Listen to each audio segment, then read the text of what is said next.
Bonjour mes chers amis, bienvenue sur ma chaîne Reading Over the Rainbows. Aujourd'hui on va parler de mes prochaines lectures du mois de mai. Ce mois-ci j'ai bien envie de finir les séries que j'ai commencées et de faire aussi beaucoup de relectures. Il y a des livres que j'ai lus il y a très longtemps. Et j'ai une certaine nostalgie de ces livres-là et de ces romancières, donc je vais vous en parler tout de suite. Mais je commence quand même par les séries que j'ai envie de finir. Je commence par la série Le sang en héritage de Sophie Lark. Je vous ai déjà parlé du premier tome, Un prince cruel, que j'ai beaucoup aimé. C'est une histoire, c'est le premier acte de la saga, donc Le sang en héritage, et c'est une romance dark sur fond de mafia avec une fin heureuse, qui peut se lire indépendamment des autres tomes et ne se termine pas sur un suspense. J'ai aussi beaucoup apprécié le tome 3, Savage Lover, ou Un amour sauvage en français. C'est l'histoire de Nero, un briseur de cœur, un fauteur de troubles, une catastrophe ambulante. Ces deux tomes m'ont vraiment plu et c'est pour cette raison que je vais continuer toute la série. Donc je vais lire ce mois-ci L'héritier désavoué, qui est le tome 2. C'est l'histoire de Nessa, qui est douce et innocente, une belle ballerine, et elle ne mérite pas tout ce qui va lui arriver. Mais c'est ainsi que ça fonctionne dans le monde de la mafia. Les loups mangent les agneaux, qu'ils soient gentils ou pas. Elle va payer le prix d'une vengeance atroce, et elle va être kidnappée, et elle va être la prisonnière de son futur amoureux. Je passe maintenant au quatrième tome, ça s'appelle Bloody Heart. Alors, les 3 derniers tomes n'ont pas été traduits, ils sont en anglais. Les 3 premiers tomes, si, vous pouvez les trouver en français, mais la lecture est très très facile. Donc, alors, Bloody Heart, c'est l'histoire de Dante qui voulait seulement voler une voiture. Donc, mais il savait pas qu'il allait voler aussi une fille, jusqu'à ce que un visage magnifique apparaisse dans le rétroviseur. Je passe maintenant au tome 5 de la série, c'est Broken Vow. C'est l'histoire de Riona et Rylan. Alors Riona Griffin est magnifique, intelligente, volontaire. C'est une femme parfaite, sauf qu'elle déteste Rylan. Elle pense qu'elle n'a besoin de personne, mais elle va sûrement avoir besoin de lui. Elle est traquée par un assassin qui ne manque jamais sa cible. Et donc Rylan va tout faire pour rester à ses côtés, jour et nuit, pour la protéger.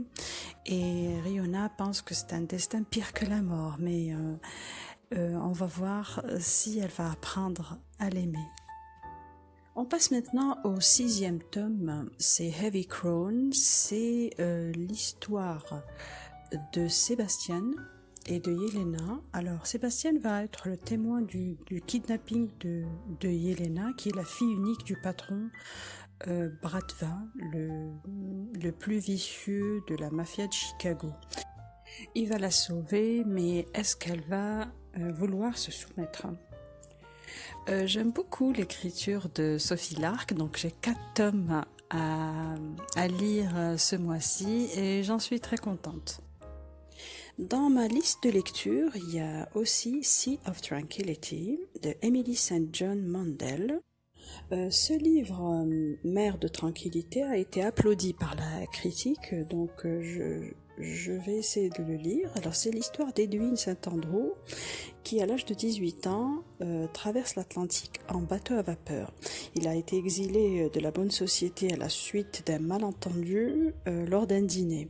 Donc il va être fasciné par la beauté de la nature sauvage canadienne et va commencer à entendre des notes d'un violon résonner dans un terminal de dirigeable, et c'est une expérience qui le choquera profondément.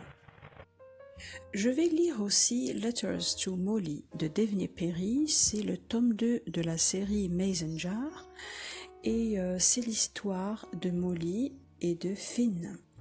Molly ne s'attendait pas à ouvrir sa boîte aux lettres un matin d'été et trouver une vieille lettre coincée entre des factures et un dépliant de supermarché. Cette lettre est rédigée d'une écriture familière, datée d'il y a plus de 15 ans, et la lettre a été écrite après son premier rendez-vous avec l'homme qu'elle n'oubliera jamais. Semaine après semaine, de nouvelles lettres apparaissent et chacune va marquer un événement dans l'histoire de son amour avec Finn. Et chacune va guérir une blessure, chacune va détenir la confession de celui qui possède encore son cœur. Et les lettres sont pleines de promesses, d'espoir et d'amour. Mais c'est elle que l'homme qui a écrit ces lettres n'est pas celui qui les envoie. Je vais lire aussi Fugitive parce que Reine de Violaine Huysman, en anglais The Book of Mother. Ce premier roman d'Hélène Huysman raconte l'amour inconditionnel liant une mère à ses filles. Une mère belle, charismatique, mais elle fume trop, elle conduit trop vite, rit trop fort et aime de façon trop extravagante. Et c'est l'histoire d'une enfance joyeuse et chaotique à Paris, racontée par la fille de Catherine, Violaine, qui ne voulait pas qu'il en soit autrement. Je passe maintenant à un livre de Violette Cuppersmith. C'est Construisez votre maison autour de mon corps. En anglais, Build your house around my body. C'est l'histoire de deux jeunes femmes qui disparaissent à des décennies d'intervalle. Les deux vont être perdues à jamais. En 1986, c'est la fille d'une riche famille vietnamienne qui se perd dans une plantation de caoutchouc en fuyant son père et n'a jamais été retrouvée. En 2011, c'est une jeune américaine vietnamienne malheureuse qui disparaît aussi de sa maison de Saigon sans laisser de traces. C'est le destin de deux femmes qui sont liées par le fantôme des ancêtres, par l'histoire des terres possédées et aussi l'histoire d'un jeune garçon envoyé dans un pensionnat pour enfants métis d'expatriés français juste avant que le Vietnam ne déclare son indépendance de la domination coloniale. Donc deux Français qui essaient de démarrer une entreprise avec la guerre du Vietnam à l'horizon et les employés de la Saigon Spirit Eradication Corporation qui se retrouvent à enquêter sur des événements étranges dans une ferme à la lisière d'une forêt. C'est une histoire de vengeance, c'est un voyage dans le temps qui se forme comme une sorte de puzzle et je vous donnerai bien sûr mon avis dans ma prochaine vidéo. Je vais essayer de lire aussi les lettres de Shirley Jackson, ce livre a été écrit par Shirley Jackson et l'édition de ce livre a été faite par son fils Lawrence Jackson Hyman après la mort de sa mère à l'âge de 48 ans. C'est une extraordinaire compilation de correspondances personnelles avec toutes les caractéristiques de la fiction de Jackson, des éclairs d'étrangeté, des étincelles d'horreur dans le quotidien et beaucoup d'humour qui traverse les bons et les mauvais moments de sa vie. Ces lettres ont été écrites au cours de près de 3 décennies, depuis les années universitaires de Jackson jusqu'à 6 jours avant sa mort prématurée, à l'âge de 48 ans. Ces lettres vont devenir l'autobiographie de Shirley Jackson. En plus d'être une auteure à succès, Jackson a passé une grande partie de sa vie d'adulte en tant que mère de 4 enfants dans le Vermont. Et en racontant ces événements à sa famille, ses amis et ses collègues, elle les transforme en histoires remarquables, divertissantes, révélatrices et sages. Dans le même temps, bon nombre de ces lettres fournissent un nouvel aperçu de la genèse et des progrès d'écriture de Jackson sur près de 3 décennies. Je vais lire aussi de la dark romance et j'ai choisi Carnal Urges de J.T. Gessinger. En français, vous pouvez traduire ça en vie charnelle, par exemple. Les héros sont Declan et Sloane. Le diable a les yeux bleus, un accent irlandais et une haine profonde envers Sloane, et il s'appelle Declan.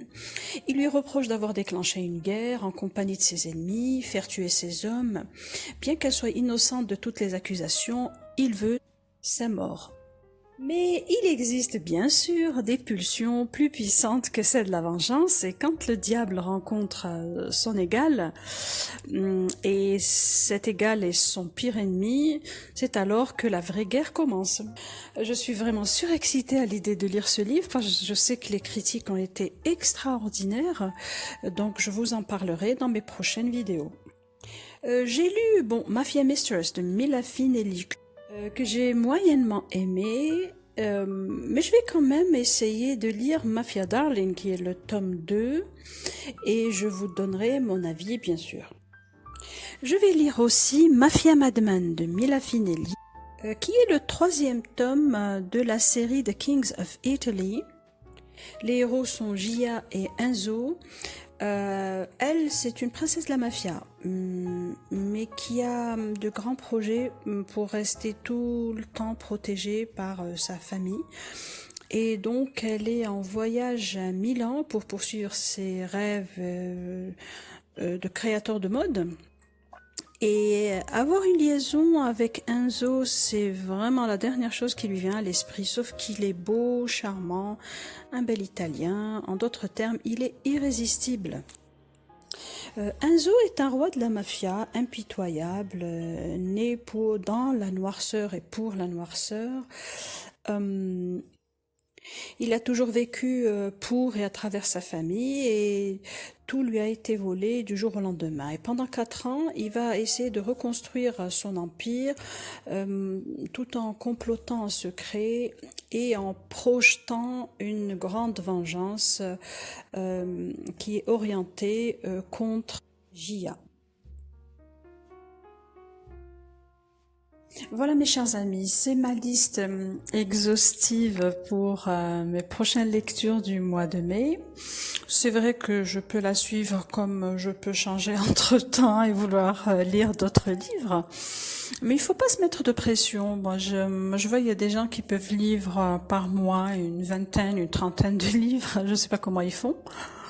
Mais moi, je peux en lire au maximum, je sais pas moi, une quinzaine, ou chacun peut lire comme il peut. On peut même lire un livre par mois, donc ne vous mettez pas de pression. Lisez à votre rythme. Et le plus important, c'est d'y trouver du plaisir. Donc, voici ma liste. Si vous voulez les lire avec moi, faites-moi un petit coucou au niveau des commentaires. Proposez-moi aussi votre liste de lecture pour ce mois-ci. Je vais essayer de lire peut-être le mois prochain vos livres préférés. Bon, d'ici là, si vous avez aimé ma vidéo, likez-la et abonnez-vous. Et je vous dis au revoir et bonne lecture.